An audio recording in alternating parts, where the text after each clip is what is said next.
সংবিধান সংশোধন ও সংস্কার নিয়ে সংসদে সরকার এবং বিরোধী দলের উত্তপ্ত আলোচনা। মুক্তিযুদ্ধ নিয়ে বক্তব্য দিতে সতর্কতার আহ্বান। মুক্তিযুদ্ধ হয়েছে ৭১ সালে। এই মুক্তিযুদ্ধ দল কিভাবে বিএনপি হতে পারে? তাহলে এটা কিভাবে মূল্যায়ন করব? আমরা মুক্তিযোদ্ধা দেশটাকে স্বাধীন করেছি, স্বাধীনতা পাওয়া সেই দেশটিকে গড়ার লক্ষ্যে ঐক্য করতে চাই, কিন্তু আদর্শের বিরুদ্ধে গিয়ে নয়।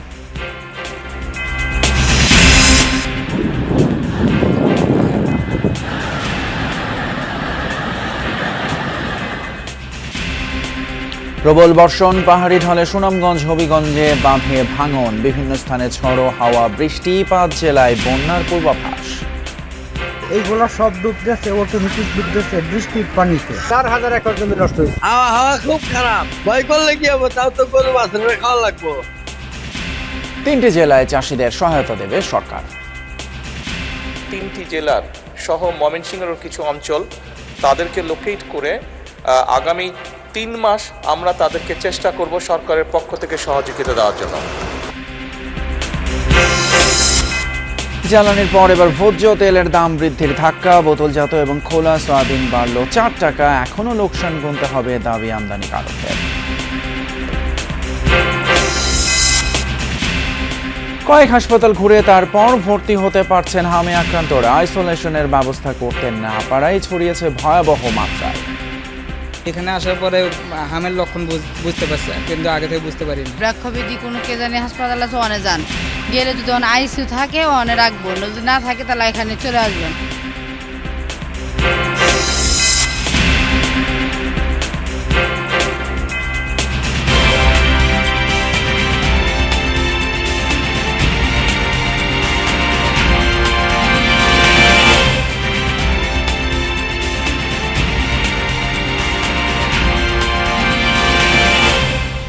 সবাইকে আমন্ত্রণ, যমুনা নিউজে আপনাদের সঙ্গে আছি আমি ফয়সাল তিতুমিন। এতক্ষণ শিরোনামগুলো দেখলেন। গণভোট ইস্যুতে জামায়াতের অবস্থান আধা প্রেম আধা প্রতারণা, এমন মন্তব্য করেছেন আইনমন্ত্রী আসাদুজ্জামান। এদিকে ১৯৭৮ সালে জন্ম নেয়া বিএনপি কিভাবে মুক্তিযুদ্ধের দল হতে পারে, এমন প্রশ্ন তোলেন বিরোধী দলের সংসদ সদস্য এটিএম আজহার। মুক্তিযুদ্ধ এবং জুলাই সনদ ইস্যুতে আজও উত্তপ্ত ছিল সংসদ। মুক্তিযুদ্ধ নিয়ে আওয়ামী বয়ানের মতো জুলাইকে কতিপয় স্বার্থান্বেষী গোষ্ঠী কক্ষিগত করতে চাইছে অভিযোগ সরকার দলীয় সংসদ সদস্যদের। তাই মুক্তিযুদ্ধ নিয়ে খোঁজাখুঁজি না করার হুঁশিয়ার। জুলাই সনদের বাস্তবায়ন কিভাবে হবে, এই নিয়ে সংসদের প্রথম অধিবেশনের প্রায় পুরোটাই তর্ক বিতর্ক আর উত্তেজনার। বুধবার সনদ বাস্তবায়নের সংবিধান সংস্কার সম্পর্কিত বিশেষ কমিটি গঠনের প্রস্তাব দিয়েছে সরকারি দল, যেখানে বিএনপির ৭ জন, অন্যান্য দল স্বতন্ত্র থেকে, বিরোধী বেঞ্চ থেকে ৫ জনের নাম দেওয়ার আহ্বান জানায় সরকারি দল। বিষয়টা আমাদের মাঝে একটু আলোচনার বিষয় আছে, কারণ এখানে কনসেপচুয়াল ডিফারেন্স আছে আমাদের। তা আমরা আলোচনা করে জানাবো। এটা আজকেই হয়ে যাবে বোধহয়, এটা হবে না আর কি। এই সেশনটা আমরা এটা মত দিতে পারবো না, কারণ আমরা চেয়েছি রিফর্ম, আর এখানে হচ্ছে আপনার অ্যামেন্ডমেন্ট। রাষ্ট্রপতি ভাষণের উপর ধন্যবাদ প্রস্তাবের আলোচনায় আইনমন্ত্রী ১১ দলীয় ঐক্যের লিফলেট এবং জুলাই সনদ নিয়ে বিরোধী দলের ভূমিকার সমালোচনা করেন। বলেন, সনদ থেকে গণভোটকে বিচ্যুত করা হয়েছে, যা সংবিধান ও আইনের সঙ্গে প্রতারণা। আমাদের অর্থনৈতিক যে মেরুদণ্ড ভেঙে গেছে, সেই মেরুদণ্ডকে কিভাবে সোজা করতে পারি, এ সময়ে কথা বলার কথা ছিল। আমাদের জুলাই যোদ্ধাদের স্বপ্ন কিভাবে বাস্তবায়ন করতে পারি, কিভাবে বাংলাদেশের ভুখা নাঙা মেহনতি মানুষের পাশে দাঁড়িয়ে বাংলাদেশের আগামী ভবিষ্যৎ আমরা তৈরি করতে পারি। অথচ আমরা কথা বলছি কি নিয়ে? গণভোটের 4টি প্রশ্ন নিয়ে। জুলাই ইস্যুতে বিএনপিকে নিয়ে মিথ্যাচার করছে বিরোধী দল, এমন অভিযোগ সরকারি দলের সংসদ সদস্যদের। বলেন, সনদের প্রতিটি অক্ষর বাস্তবায়ন করবে বিএনপি। মুক্তিযুদ্ধের আওয়ামী বয়ানের মতো জুলাইকেও কতিপয় স্বার্থান্বেষী গোষ্ঠী কক্ষিগত করে ফায়দা নিতে চাচ্ছে। চেতনা বিক্রি করার না, ধারণ করার বিষয়। আপনার মাধ্যমে জানাতে চাই, let's focus on the spirit, not on the credit. মুক্তিযুদ্ধের পরে জন্ম নেয়া বিএনপি কিভাবে মুক্তিযুদ্ধের দল হয়? জামায়াতের সংসদ সদস্য এটিএম আজহারের এমন বক্তব্যে উত্তপ্ত হয় সংসদ। মুক্তিযুদ্ধ নিয়ে অপ্রাসঙ্গিক বক্তব্য না দিতে হুঁশিয়ারি দেন স্বাস্থ্যমন্ত্রী। ১৯৭৮ সালের ১ সেপ্টেম্বর, আর মুক্তিযুদ্ধ হয়েছে ৭১ সালে। এই মুক্তিযুদ্ধ দল কিভাবে বিএনপি হতে পারে? তাহলে এটা কিভাবে মূল্যায়ন করব? অতএব আমি বলি, শোনেন আগে, বিএনপিতে মুক্তিযোদ্ধা লোকরা আছে, মুক্তিযোদ্ধার মেয়ের পিতা আছে এটা বলতে পারেন, তদ্রুপ জামাত ইসলামী তো মুক্তিযোদ্ধা আছে। মাননীয় স্পিকার, এই জন্য আমাদেরকে সবাইকে মূল্যায়ন করতে হবে। অর্থনীতির বৃহত্তর স্বার্থে চুপ করে থাকি, কিছু করি না, কিন্তু যখন বেশি বাড়াবাড়ি করে তখন বলতে ইচ্ছা করে তোরা রাজাকার, তোরা আল থামস, তোরা আল বদর। স্বাধীনতার পাওয়া সেই দেশটিকে গড়ার লক্ষ্যে ঐক্য করতে চাই, কিন্তু আদর্শের বিরুদ্ধে গিয়ে নয়। আমাদের সমঝোতা এটা দেশের উন্নয়নের স্বার্থের সমঝোতা, আদর্শের সমঝোতা নয়। পরে গণমাধ্যমের সাথে কথা বলেন চিফ হুইপ। রাষ্ট্র ও জনকল্যাণে ঐক্যবদ্ধ থাকার আহ্বান জানান তিনি। আমরা এই দুই গ্রুপ আমরা আন্দোলন করছি ফ্যাসিস্টের বিরুদ্ধে, আমাদের তো কোনো রিপ্ট হওয়ার কোনো সুযোগ নাই একেবারে। বীর মুক্তিযোদ্ধার সংজ্ঞা নির্ধারণ করা হয়েছে যে আইনে, সেখানে বিরোধী দলের সমর্থনের প্রশংসা করেন সংসদ সদস্যরা। আপনার সময় লাভলি বিথি, যমুনা নিউজ, ঢাকা। সদস্য জনাব মোহাম্মদ আসাদুজ্জামান। নজর দেব আবহাওয়া পরিস্থিতিতে। সাগরে লঘুচাপের প্রভাবে দেশের বিভিন্ন জেলায় বুধবারও বৃষ্টি হয়েছে। অনেক নিচু এলাকায় দেখা দেয় জলাবদ্ধতা। 5 জেলায় বজ্রাঘাতে প্রাণ যায় 9 জনের, এর মধ্যে পটুয়াখালীতেই মারা গেছেন 4 জন। উজানের ঢল আর বৃষ্টিতে হাওড় অঞ্চলের অবস্থার অবনতি হচ্ছে। চট্টগ্রাম, কক্সবাজার, মংলা এবং পায়রা সমুদ্র বন্দরকে 3 নম্বরে স্থানীয় সতর্ক সংকেত দেখিয়ে যেতে বলা হয়েছে। এছাড়া মৌলভীবাজার, নেত্রকোনা, সিলেট, হবিগঞ্জ এবং সুনামগঞ্জের নিম্নাঞ্চলে বন্যার পূর্বাভাস দিয়েছে সতর্কীকরণ কেন্দ্র। গেল কদিন ধরেই কখনো হালকা কখনো মুষলধারে বৃষ্টি হচ্ছে সুনামগঞ্জে। সেই সাথে আসছে ভারত থেকে উজানের ঢল। তীব্র স্রোতে মধ্যনগর উপজেলায় গ্রামীণ সড়ক ভেঙে পানি ঢুকছে ঝিনারিয়া হাওরে। এরই মধ্যে তলিয়েছে হাওরের বেশিরভাগ আবাদি জমি। সরকারি হিসেবেই 7,000 হেক্টর জমির ধান ক্ষতিগ্রস্ত হয়েছে, যদিও তার চেয়ে বেশি ফসল হানির দাবি হাওড় অঞ্চলের কৃষকদের। জেলার সবগুলো নদ নদীর পানি বাড়ছে দ্রুত গতিতে। ফসল রক্ষায় স্থায়ী পরিকল্পনা নেওয়ার কথা জানিয়েছেন স্থানীয় সংসদ সদস্য। বাঁধ ভেঙেছে হবিগঞ্জের বানিয়াচং উপজেলাতেও। অতিবৃষ্টি আর ঢলের পানিতে খোয়াই নদীর দত্তগাঁও অংশে ভেঙে যায় বাঁধ। সুজাতপুর হাওরে পানি ঢুকে প্লাবিত শত শত একর ফসলি জমি। নেত্রকোনায় কংস নদের পানি বেড়ে তলিয়ে আছে হাওড় অঞ্চলের 42,000 হেক্টর জমির ফলন। এছাড়া বজ্রপাতে পটুয়াখালীতে মারা গেছে 4 জন, আর জামালপুরে 2 জন, শেরপুর, রাজবাড়ী এবং রংপুরে মোট 3 জন মারা গেছেন। আমরা তো খুব পানি, মেশিনও চলে না, শ্রমিকও ভাড়া যায় না ঠেকা দেওয়া। 7 কেয়ার গেছি, পানি তোলার 7 কেয়ার আছে আমার। পেটের দায় রিক্সা চালাই, কি করবো, বাইরে অনেক আগে যত বেশি বাদল হোক।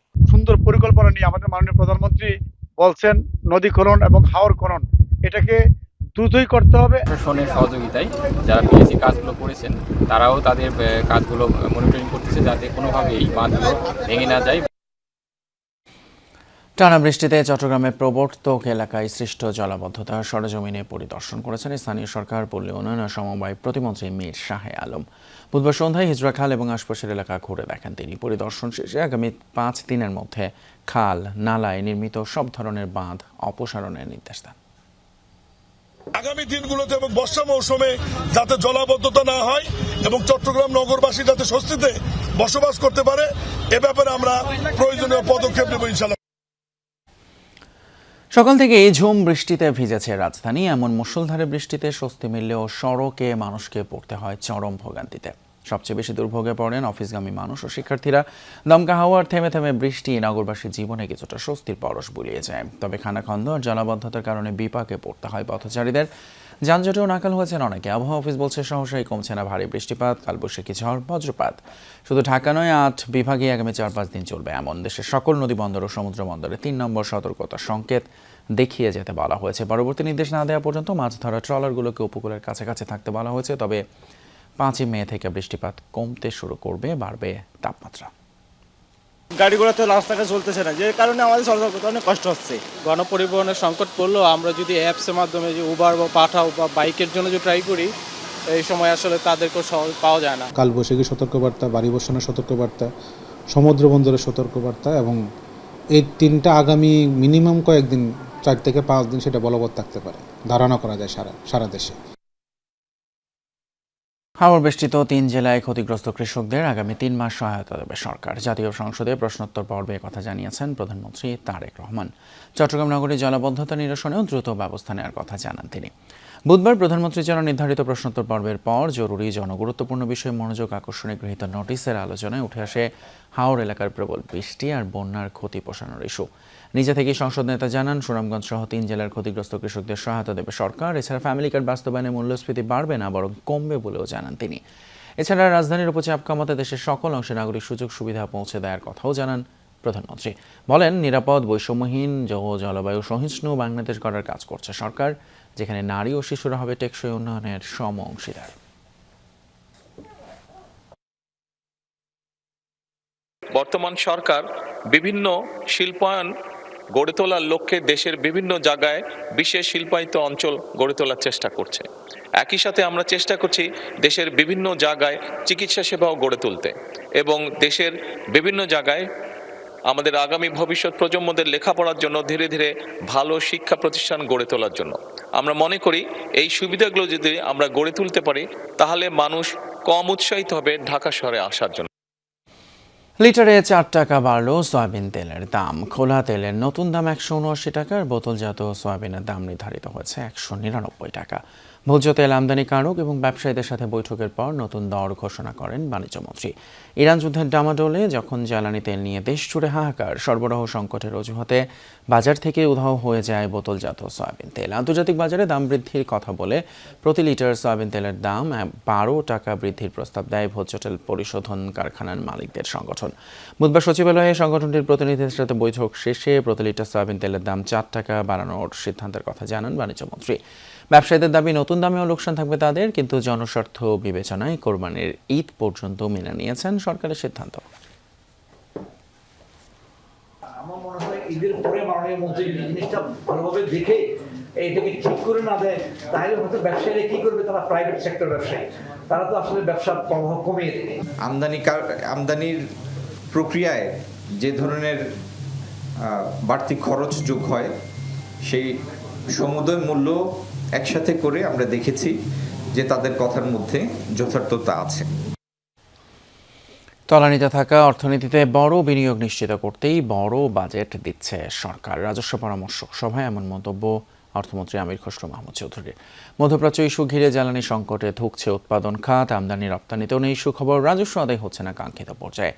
এছাড়া মূল্যস্ফীতি চাপেও রয়েছে দেশের অর্থনীতি। বুধবার এফবিসিসি আয়োজিত রাজস্ব পরামর্শ সভায় তাই নিজেদের দাবি দেওয়ার পরামর্শ তুলে ধরেন ব্যবসায়ী সংগঠনের নেতারা। নীতি নির্ধারকরা জানান, মধ্যপ্রাচ্য ইস্যু আর বর্তমান বাস্তবতায় জ্বালানি খাতে বাড়তি $3 বিলিয়ন বেশি খরচ হয়েছে। IMF, বিশ্ব ব্যাংককে বলা হয়েছে এমন পরিস্থিতিতে ঘুরে দাঁড়াতে অন্তত 2 বছর দরকার। বাণিজ্যমন্ত্রী খন্দকার আব্দুল মুক্তাদির বলেন, আগামী দিনের সব চ্যালেঞ্জ মোকাবেলায় অর্থনীতিতে প্রাণ আনা জরুরি। শুল্কায়ন এমনভাবে নির্ধারিত হবে, এমনভাবে যৌক্তিকীকরণ হবে যা দেশের উৎপাদনকে বৃদ্ধি করবে এবং মেড ইন বাংলাদেশ যে ফিলসফি সেইটিকে আরো বেশি সম্প্রসারিত। জ্বালানির খাতে যে সমস্যাটা হলো মিডল ইস্টের যুদ্ধের কারণে 4 বিলিয়নের কাছাকাছি চলে গেছে ঘাটতি। ডেভেলপমেন্ট বাজেট যদি ইনক্রিজ না করি তাহলে গ্রোথ হবে না। জ্বালানি সমস্যা আছে, ব্যাংক ঋণের উচ্চ হারের সুদের সমস্যা আছে। দুইটাই নতুন ইনভেস্টমেন্ট না, বরং আমাদের অনগোয়িং বিজনেসগুলিকে সার্ভাইভ করানোর জন্য একটা বড় প্রতিকূলতা। বই এবং খাবারের পর এবার বিনামূল্যে স্কুল ড্রেস, ব্যাগ এবং জুতা পেতে যাচ্ছে শিক্ষার্থীরা। প্রথম পর্যায়ে এই কর্মসূচি বাস্তবায়ন হবে সরকারি প্রাথমিক বিদ্যালয়গুলোতে। জুলাইয়ে শুরু হবে পাইলট প্রজেক্ট। আপাতত প্রতি উপজেলায় 2টি প্রাথমিক বিদ্যালয়ে দেয়া হবে এই উপহার।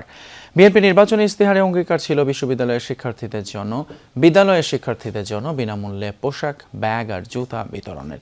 সেই প্রতিশ্রুতি বাস্তবায়নে বুধবার আন্তঃমন্ত্রণালয় বৈঠকে বসে শিক্ষা মন্ত্রণালয়, সংশ্লিষ্ট মন্ত্রণালয়ের প্রতিমন্ত্রীদের পাশাপাশি ব্যবসায়ী সংগঠন এবং শিল্প গ্রুপের প্রতিনিধিরা উপস্থিত ছিলেন বৈঠকে। প্রথম ধাপে পাইলট কর্মসূচি বাস্তবায়নে সরকারি তহবিল থেকে হবে, এরপর সারা দেশে তা ছড়িয়ে দেওয়া হবে। এজন্য ব্যবসায়ীদের সহযোগিতা চাওয়া হয়। সামাজিক দায়বদ্ধতা বা CSR কর্মসূচির মাধ্যমে সহযোগিতার প্রতিশ্রুতি দেন ব্যবসায়ীরা। পুরনো কাঠামো দিয়ে নয়, বরং সময়ের সাথে তাল মিলিয়ে নতুন নীতিমালার মাধ্যমে দেশের সকল গণমাধ্যমকে পরিচালিত করতে হবে বলে মনে করেন তথ্য ও সম্প্রচার মন্ত্রী জহিরুদ্দিন স্বপন। রাতে রাজধানী ঢাকা ক্লাবে দেশ রূপান্তরের 7ম বর্ষপূর্তি অনুষ্ঠানে কথা বলেন তিনি। সময়ের সাথে তাল মিলিয়ে গণমাধ্যম সংশ্লিষ্ট যাবতীয় নীতিমালাকে পরিবর্তন করতে হচ্ছে বলে জানান। এ সময় উপস্থিত ছিলেন বিরোধী দলীয় নেতা ও জামায়াতের আমির ডক্টর শফিকুর রহমান। বলেন, গণমাধ্যমের কাছে নিরপেক্ষতা এবং বস্তুনিষ্ঠতা প্রত্যাশা করেন। দেশ রূপান্তর জনগণের কথা বলবে বলেও আশা বিরোধী দলীয় নেতার।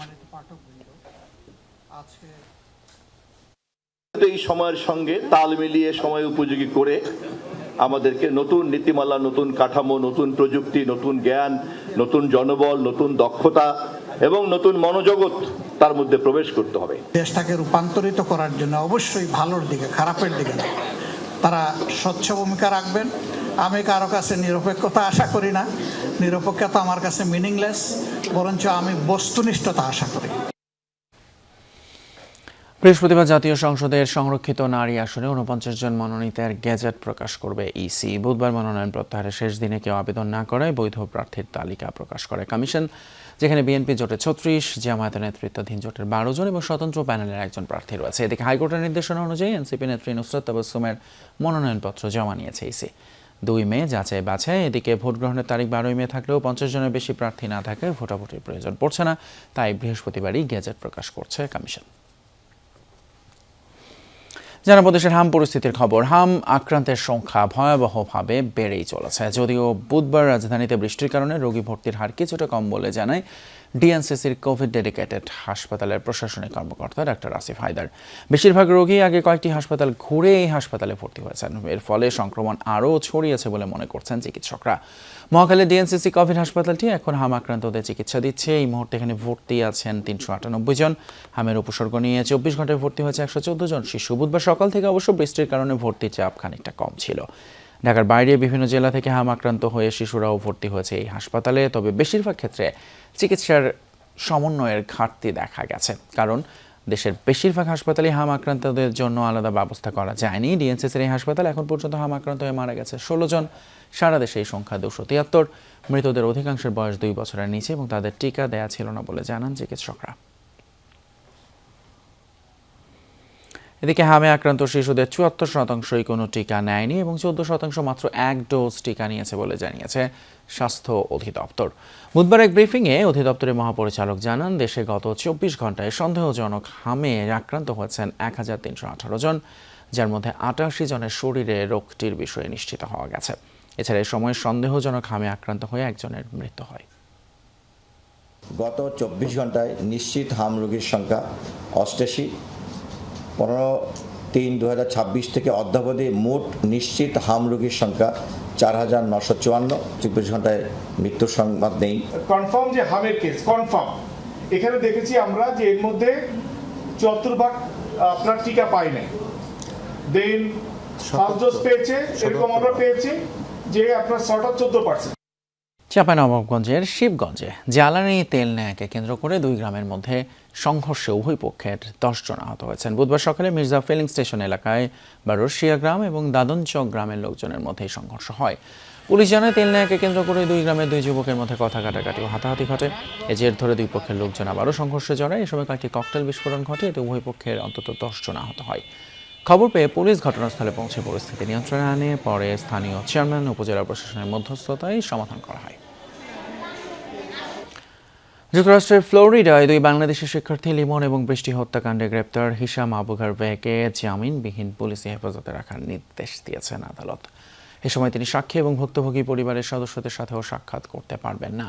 এদিকে রোমহর্ষকে হত্যাকাণ্ডের বর্ণনা দিয়েছেন মামলার তদন্তকারী কর্মকর্তারা। মামলার হলফনামায় উল্লেখিত তথ্য অনুযায়ী 7 ও 11 এপ্রিল লিমনের রুমমেট অভিযুক্ত হিশাম অ্যামাজন থেকে ডাকটেপ, ট্র্যাশ বোর্ড এবং আগুন ধরানোর নানা উপকরণ ক্রয় করেন। এছাড়া 13 এপ্রিল চ্যাটজিপিটিকে মরদেহ গুম করা সংক্রান্ত প্রশ্ন করেন। তদন্তকারীদের তথ্য মতে গত 16 এপ্রিল সবশেষ দেখা গিয়েছিল লিমন ও বৃষ্টিকে। এরপর 24 এপ্রিল পাওয়া যায় তাদের লিমনের মরদেহ। অন্যদিকে বৃষ্টির মরদেহ এখনও মেলেনি। এবারে যুক্তরাষ্ট্রের পাসপোর্টে যুক্ত হচ্ছে মার্কিন প্রেসিডেন্ট ডোনাল্ড ট্রাম্পের ছবি। মঙ্গলবার দেশটির স্টেট ডিপার্টমেন্ট জানিয়েছে, দেশটির স্বাধীনতার 250 বছর উপলক্ষে ট্রাম্পের ছবি সম্বলিত সীমিত সংখ্যক স্মারক পাসপোর্ট তৈরি করা হবে। এর মধ্যে উন্মোচিত করা হয়েছে পাসপোর্টের ডিজাইন। জুলাইয়ে ছাড়া হতে পারে এই নতুন পাসপোর্ট। এতে সংগ্রহে বাড়তি কোনো অর্থ দিতে হবে না বলে জানিয়েছে স্টেট ডিপার্টমেন্ট। ট্রাম্পই হবেন একমাত্র জীবিত মার্কিন প্রেসিডেন্ট যার ছবি পাসপোর্টে স্থান পাবে।